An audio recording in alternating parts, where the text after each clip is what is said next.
देख रहे हैं यूपी टीवी 7। नमस्कार, आप देख रहे हैं यूपी टीवी 7 सच की तह तक। कर्मचारी राज्य बीमा निगम के क्षेत्रीय कार्यालय सर्वोदय नगर में एक प्रेस वार्ता के दौरान अपर आयुक्त व क्षेत्रीय निदेशक श्री राजेश कुमार कैम जी ने बताया कि उत्तर प्रदेश में राज्य सरकार द्वारा कर्मचारी राज्य बीमा निगम की 16 अस्पताल चलाए जा रहे हैं, जिनमें से 5 अस्पतालों को कोविड अस्पतालों में तब्दील कर दिया गया है। 5 अस्पतालों में नोएडा, साहिबाबाद, लखनऊ, मोदीनगर, बनारस में कोविड-19 अस्पताल चलाए जा रहे हैं। उसमें कर्मचारी राज्य बीमा निगम के अलावा सामान्य मरीज भी लिए जाते हैं, लेकिन सामान्य मरीजों को सीएमओ के आदेश करने पर ही लिया जाता है।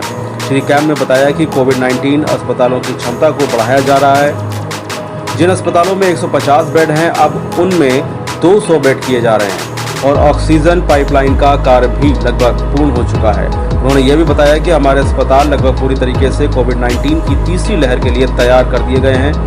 हमारे अस्पतालों में ऑक्सीजन की कोई कमी नहीं है। बेड व दवाइयों की व्यवस्था पूर्ण रूप से कर ली गई है। राज्य सरकार और केंद्र सरकार की मदद से हमारे अस्पताल तीसरी लहर के लिए पूरी तरह से तैयार हैं।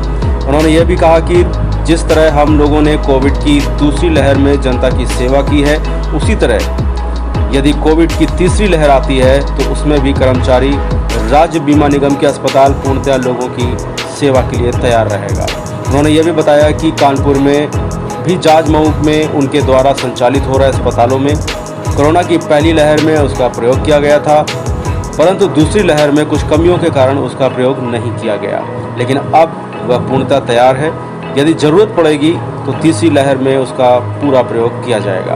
प्रेस वार्ता के अंत में श्री राजेश कुमार कैम ने समस्त देशवासियों व कानपुर नगर वासियों से अनुरोध किया कि वह लोग सरकारी गाइडलाइन का पालन करें और मास्क का प्रयोग करें, 2 गज की दूरी बनाकर चलें, सैनिटाइजर का प्रयोग करें। और उन्होंने अपने कर्मचारियों एवं सभी भारतवासियों से अनुरोध किया है कि वो अपने बच्चों की सुरक्षा का विशेष ख्याल रखें। फिलहाल आप सुरक्षित रहिए और जुड़े रहिए यूपी टीवी 7 से सच की तह तक। सर, आप अपना परिचय देते हुए ये बताएं कि आपके संस्थान द्वारा कोविड के किस तरह से कोविड में काम किया गया। मेरा नाम राजेश कुमार खेम है। मैं अपार क्षेत्रीय निदेशक के पद पर कर्मचारी राज्य बीमा निगम क्षेत्रीय कार्यालय कानपुर में जो पूरे उत्तर प्रदेश क्षेत्र का कार्य देख रहा हूँ।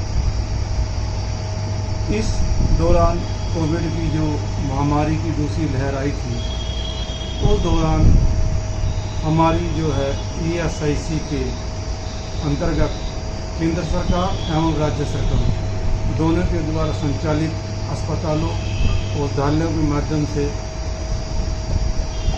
हमारे बीमित व्यक्ति व अन्य व्यक्तियों की चिकित्सा सुविधा प्रदान करने में काफ़ी बढ़ चढ़ के योगदान दिया है। एवं ESIS अर्थात कर्मचारी राज्य बीमा निगम एवं कर्मचारी राज्य बीमा स्कीम राज्य सरकार के द्वारा 16 अस्पताल चलाए जा रहे हैं। इन 16 अस्पताल में से जो है हमारे 5 अस्पताल डेडिकेटेड कोविड हॉस्पिटल बनाए गए। 5 अस्पताल के अंदर नोएडा अस्पताल, साहिबाबाद अस्पताल, लखनऊ, वाराणसी और जिला गाजियाबाद के मोदीनगर के अंदर हमारा अस्पताल है। उन सभी के अंदर डेडिकेटेड समर्पित जो है कोविड अस्पताल बनाए गए हैं, जिसके अंदर गैर हमारे जो IP हैं और उनके परिवार के सदस्य हैं, उनके साथ साथ जो सामान्य जनता है वो लोग भी उसमें लाभ ले रहे हैं। लेकिन सामान्य जनता के लिए अगर जिसको डिस्ट्रिक्ट CMO रेफर करता है कोविड का केस ट्रीट करके, वही वहाँ पर भर्ती किए जाते हैं और उनकी पूरा चिकित्सा सुविधा ठीक प्रकार से प्रदान की जाती है। साथ साथ जैसे कोविड की महामारी के दौरान हमारे ESI के या अन्य चिकित्सा संस्थानों के अंदर बिस्तरों के बेड की बड़ी मारामारी थी, जिस दौरान में उनको लोगों को बिस्तर उपलब्ध नहीं हो पा रहे थे। उस दृष्टिगत रखते हुए हमारे मुख्यालय दिल्ली के द्वारा एक बिस्तर की उपलब्धता की जानकारी के लिए वेबसाइट पर एक नंबर दिया गया, वेबसाइट पर जो प्रतिदिन डिस्प्ले करते थे कितने बेड ESI अस्पताल के अंदर उपस्थित हैं। तो इस प्रकार हमारे इस कर्मचारी राज्य बीमा निगम ने जनता की सेवा में और प्रशासन के साथ भारत सरकार के दिशा निर्देशानुसार कोविड महामारी के अंदर बहुत महत्वपूर्ण और अच्छा योगदान किया। हमारे जितने भी अस्पताल के अंदर और औषधालय के अंदर हमारे डॉक्टर, चिकित्सा अधीक्षक व अन्य पैरामेडिकल स्टाफ जिन्होंने प्रतिदिन कोविड में पूरी दिल से और तारतम्य से कोविड के मरीजों की सेवा की, जिससे आज जो है समग्र भारत सरकार, राज्य सरकार और ESIC के समग्र सहयोग और समग्र प्रयास के द्वारा आज जो वर्तमान स्थिति है, कोविड पर काफ़ी हद तक सेकंड वेव में काफ़ी कमी आई है। सर, आपके अस्पतालों को भी ऑक्सीजन की कमी पड़ी? हमारे अस्पतालों में ऑक्सीजन की कमी टेम्परेरी जब बहुत ज़्यादा रही, दिक्कत रही, तब रही। बाकी हमारे सभी अस्पताल के अंदर कोई ऑक्सीजन की कमी नहीं है किसी भी अस्पताल में।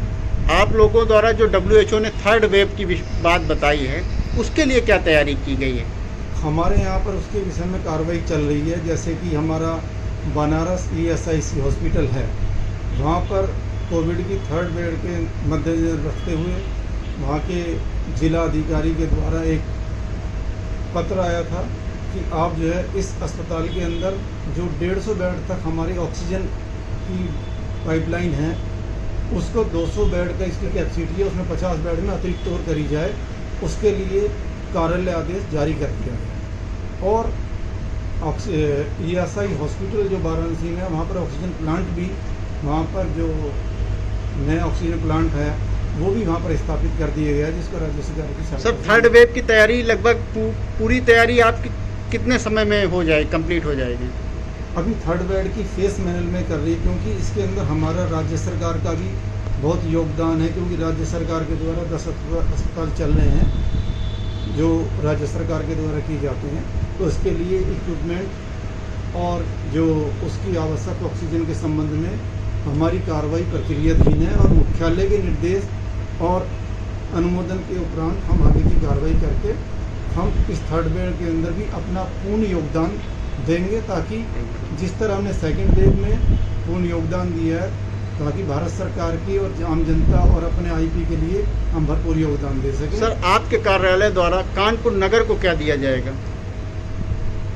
हमारे कार्यालय द्वारा हमारा एक प्रत्यक्ष रूप से जाजमऊ कानपुर में एक अस्पताल है, जहाँ पर हमारी प्रक्रिया परचेज की चल रही है। जो पूर्व में कोविड हॉस्पिटल था फर्स्ट वेव में, सेकंड में नहीं थोड़ा हो पाया क्योंकि उसके अंदर थोड़ा कार्य चल रहा था, और उसके लिए भी हमारा जो है ऑक्सीजन प्लांट या ऑक्सीजन पाइपलाइन के विषय में हमारे इंजीनियर इसके एक्सप्लोर कर रहे हैं, क्योंकि वो पुराना बना हुआ है, बेड पाइपलाइन नहीं है, तो वो हम तैयारी कर रहे हैं। क्या थर्ड वेव में वो चालू कराएंगे?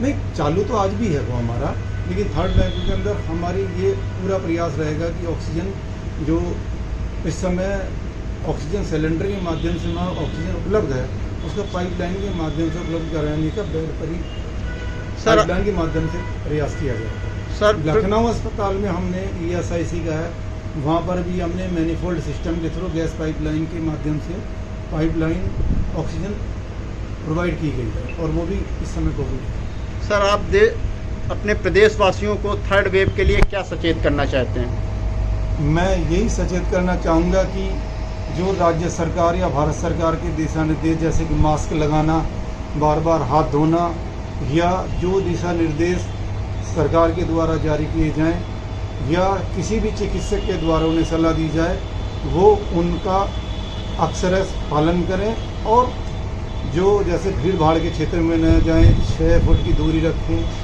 और जो अपना भाप वगैरह लेना है, देसी नुस्खों को भी अपनाएं, और एलोपैथिक की और बिना चिकित्सक की सलाह के अपना कोई भी दवा ना लें। और थोड़ी भी उनके शरीर में कोई परेशानी होती है तो तुरंत चिकित्सालय, औषधालय या जो भी उनके पास चिकित्सक की सुविधा उपलब्ध है उससे संपर्क करके आगे ध्यान दें। Thank you. कोविड की महामारी को देखते हुए, क्योंकि ESI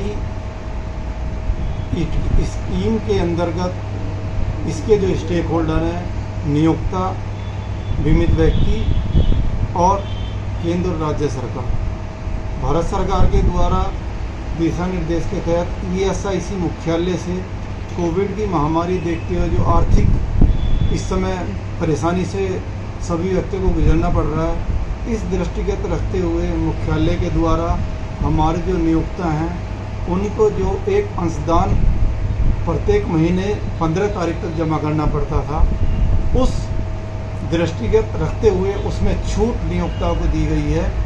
जो अप्रैल 2021 का अंशदान कर्मचारियों का 15 मई 21 तक जमा करना था, अब आर्थिक तंगी और कोविड की महामारी देखते हुए उसमें छूट प्रदान करते हुए उनको अब ये जो है अंशदान 15 जून 2021 तक दे सकते हैं। इसकी छूट प्रदान की गई है। इससे जो है हमारे नियोक्ता जो कि भारत के और हमारे स्टेट के अंदर काफ़ी बड़ा रोल प्ले करते हैं, उनके ऊपर जिम्मेदारी है वर्कर का कंट्रीब्यूशन काट के ठीक प्रकार ESI के अंदर जमा करें, ताकि उनको बाधा रहित सेवाएं ESI के द्वारा उनके वर्कर को या सभी वर्कर को दी जा सके। ये मैं और सूचना देना चाहूँगा।